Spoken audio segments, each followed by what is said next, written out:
அந்த எம்ஜிஆருடைய ஒரே உணர்வில் எப்படி அன்றைக்கு தீய சக்தி என்று ஒரு குடும்பம் தமிழ்நாட்டை ஆண்டு கொண்டிருக்கிறது என்பதை உணர்ந்து எப்படி எம்ஜிஆர் அவர்கள் அண்ணா திமுகவை உருவாக்கினாரோ, இன்றைக்கு தமிழக வெற்றி கழகம்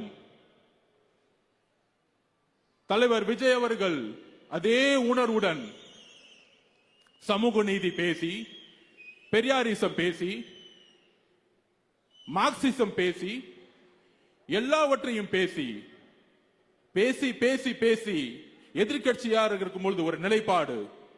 ஆனால் எதிர்கட்சியாக இருந்து ஆளுங்கட்சியான ஆளுடன் கொள்ளை மட்டுமே ஒரே கொள்கையாக இருக்கக்கூடிய அமைச்சர்களையும் ஒரு குடும்பத்தையும் உருவாக்கியதுதான் கலைஞருடைய வெற்றி.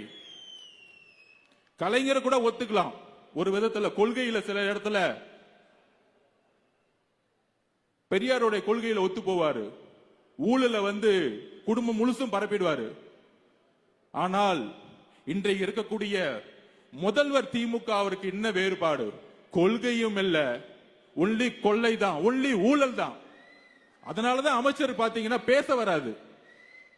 யாராச்சும் திரு செந்தில் பாலாஜி அவர்கள் பெரிய பெரியாரிஸ்ட் ஒத்துக்க முடியுமா? இதுதான் திமுக, இதுதான் திமுக. அண்ணன் வேலு அவர்கள் ஒரு பெரிய மார்க்சிஸ்டிய சித்தாந்தவாதின்னு சொல்ல முடியுமா? மக்களே, இப்பொழுது தெரியுதா திமுக எங்கு வலுவிழந்திருக்கிறதுன்னு? இப்பொழுது தெரியுதா இங்கு ஏன் பிஜேபி வளர்ந்து கொண்டிருக்கிறது என்று? திமுகவுடைய ஊழல்கள் தான் பிஜேபியை வளர்த்துக்கிட்டு இருக்கு. மாணவர்களின் சிந்தனைகளை வடிவமைக்க SNS இன்ஸ்டிடியூஷன், மாணவர்களின் தனித்திறமைகளை மேம்படுத்த SNS இன்ஸ்டிடியூஷன், மாணவர்களின் சாதனைகளை போற்றும் SNS இன்ஸ்டிடியூஷன் கோவை.